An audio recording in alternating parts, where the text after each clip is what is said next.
esteemed distinguished guest, Mani Shankar Sahab, who were told that he'll be getting late. But I'm requesting Loveleen to please present a bouquet on behalf of everyone to Mani Shankar. I'm going to present two bouquets, one on our behalf and one on behalf of my friend Alka Madhok. Thank you. So Alka can come here. Yeah. Thank you.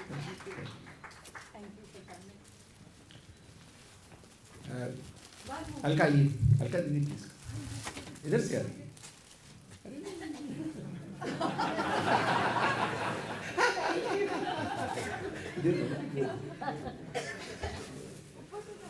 ऊपर से इधर से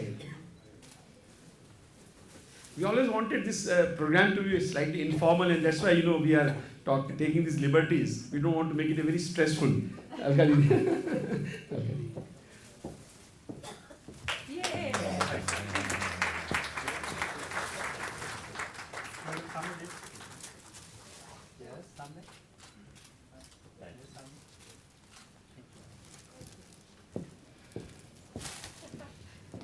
Thank you.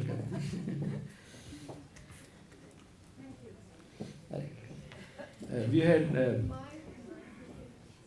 section of poetry. Now we are requesting the legend, the living legend of law, that is Mr. Ram Jethmalani. Jethmalani साहब गुजारिश है कि वहीं से बोलना पसंद करेंगे हाँ आएंगे कहीं पे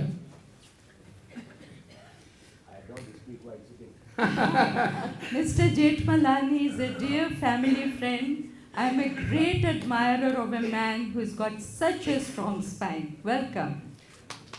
जेठमलानी साहब के लिए शेर के बगैर मैं उनको नहीं बोलने दूंगा. दोस्ती किसी से कुछ यूं निभा लो. This is Jethmalani. दोस्ती किसी से कुछ यूं निभा लो कि उसके दिल के सारे गम चुरा लो. इतना असर छोड़ दो किसी पर दोस्ती का कि खुदा भी आकर कहे कि राम जेठमलानी हमें भी अपना दोस्त बना दो. This is Ram Jethmalani. You read it, sir?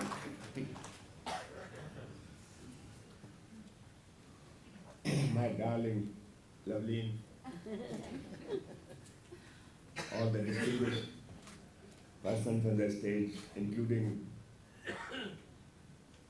Mr. Justice Markandeya Katyu, who is supposed to be presiding today. I must say that when I received this invitation to be here,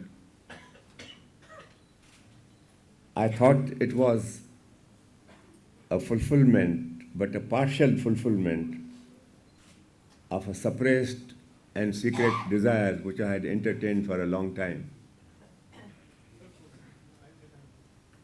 When I saw the program, I found the name of Mr. Mani Shankar Iyer, but I found him absent.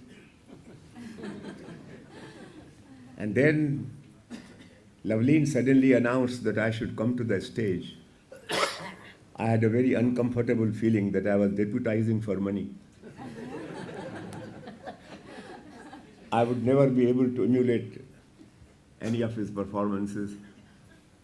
And I said, my God, why is he not coming? Now that he has arrived, at least I'm relieved from that anxiety.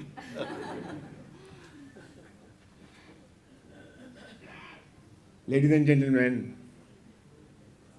I do claim to be one of the lovers of Loveleen.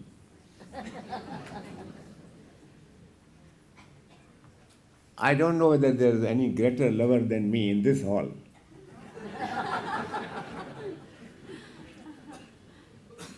I have been invited for the first time in the 91st year of my life.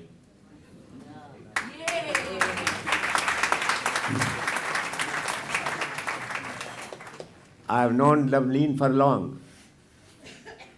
In fact, I have forgotten when I first came to know her. But I do remember that when I first met her, I was much younger.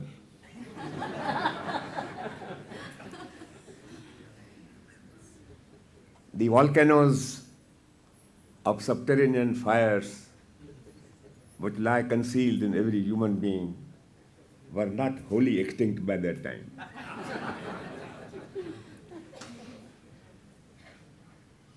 I must confess that I was deeply attracted to her, particularly by the knowledge that she is a poetess and a literary figure. I have examined my own family pedigree up to the 7th degree of ancestors. I have found not one poet or poetess, not found one literary icon. And that makes me freely confess that after I received your book yesterday from your hands, I did my best to go through it. I cannot pretend to evaluate it or to sit in judgment upon it. To me, it appeared excellent. But when I found that on that program was the great certificate given to you by Amrita, I said, my God, my judgment is not highly irrational. It is corroborated by a genius, and I must be right for a change. I said that I fell in love with you, but I decided that having the responsibilities which a penniless refugee from Pakistan has to face in this country, and other political and professional responsibilities, I consciously decided in my mind to be a long-distance admirer of yours.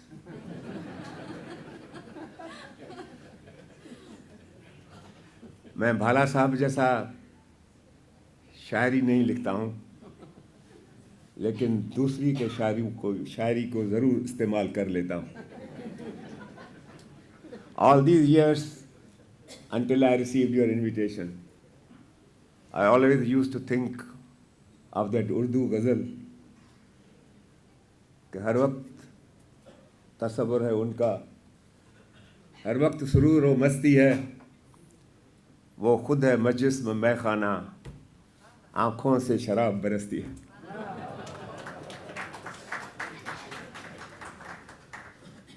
I'm very happy that I tried to read some of your poems in the short time that I had at my disposal.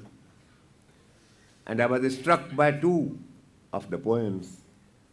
One in which you describe what you call zakhm.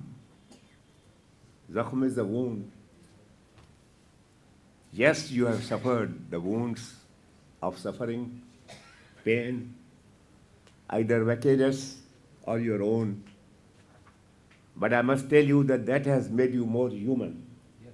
That has made you lovely in that you are. Haven't you heard that he who hath not ate his food in sorrow, nor passed the midnight hours waiting and weeping for the morrow, knows ye not, O heavenly powers, that heavenly spirit that you have imbibed is the result of these experiences of pain and suffering. Then another poem which struck me was where you promise that you yourself are cognizant of only one great feeling which you call mohabbat. Yes, I am very proud of you that you do consider mohabbat as the main guiding force in your life. But I have two amendments to make. And I must tell you that being much older than you, I do not mind giving you a bit of advice. First of all, don't believe Neeraj Bhai, who writes in that small piece that you always try and find Amrit in poison. Don't waste your time on anything of that kind. Let poison and poison manufacturers take care of themselves. According to me, in modern times, they ought to be in jail. Please produce your own Amrit. Produce as much of it as you like. If it can submerge and supplant the ocean of poison, it will be a great achievement for you. But for God's sake, do not waste any time in trying to discover Amrit where somebody has put only poison. Thank you. Thank you. Yes, I like your mohabbat, but please tell me, what is the object of your mohabbat? I expect you that your mohabbat should be concentrated upon those who, to use the Hindi expression, जो बेईमानी, भ्रष्टाचार और बेरहमी के शिकार हैं. Your love and affection should now be concentrated on them, and you should be able to then rise to the occasions to which a great poet and poetess can rise. It was Plato who said that he wishes that philosophers should be kings or kings should be philosophers. I have an amendment to make even to Plato. I don't mind if our rulers become poets and poetesses, or poets and poetesses alone become our rulers. But for that you have something else to do, my dear. And what you have really to do is to read one little book. I don't know whether you have come across a very old book written by Mr. I think his name is Untermeyer, Makers of the Modern World. He does not find makers of the modern world either in the Greek period or the Roman period or even in the period of Shakespeare.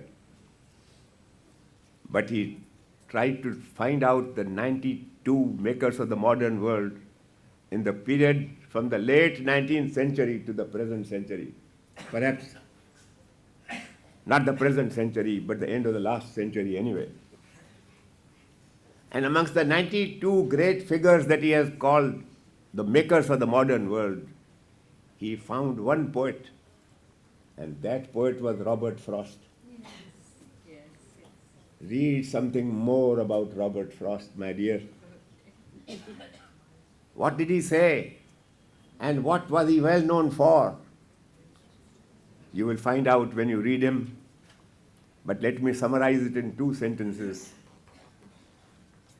The greatest tribute that was ever paid to him was that through his poems, the people speak. Wow. The people speak through his poems. And when you try to emulate Robert Frost and concentrate upon making felt the voice of the people, irrespective of what might cost you in social and political life, do it with courage and faith in providence. The trouble with this world, my friend, is that सितम के दौर में वो अहले दिल ही काम आए, ज़बां पे नाज था जिनको वो बेज़बां निकले. I hope you will bear this in mind, and I have no doubt whatsoever that you will become the Robert Frost of the 21st century. And that is my wish for you, and Providence will see to it that perhaps you achieve that great height while I am still alive. Oh, thank you. Let me say one word to you, that I am already one of those who thinks that I am sitting in the departure lounge of the airport, waiting for the flight to be called. The flight has been delayed. Must be Air India. It has been delayed. It has been delayed to the chagrin of my enemies and the good fortune of my friends. You are one of them. And I hope before the flight is really called, you rise to the heights which I have in my mind about you. And thank you.